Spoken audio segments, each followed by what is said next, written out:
నిజంగా ఈ ఆధ్యాత్మిక జీవితంలో పరిపూర్ణత, పరిపక్వత రావాలంటే నిరంతరం సాధన చేయాల్సిందే.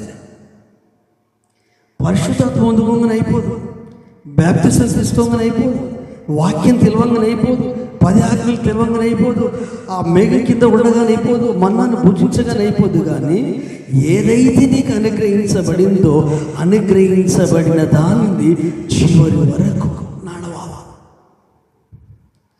రక్షణ పొందినామన్న సంతోషము కాదు, కానీ రక్షణను మన ప్రాణం పోయేంత వరకు, యేసయ్య రాకడ వచ్చేంత వరకు కొనసాగించాలి.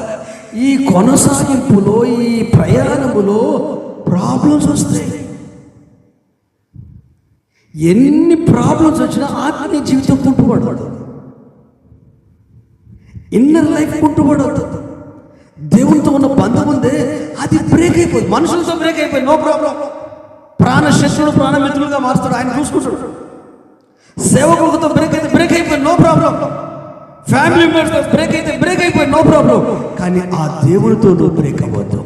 ఒకవేళ దేవుడితో కంటిన్యూ ఉన్నావు అనుకో, ఇవన్నీ సరి చేయబడుతుంది. ఫ్యామిలీ సరి చేయబడుతుంది, రిలేషన్ సరి చేయబడుతుంది, బంధుత్వం సరి చేయబడుతుంది, ఆత్మీయ జీవితం సరి చేయబడుతుంది. ఎందుకంటే ఆయన అన్ని నేర్పిస్తాడు కదా.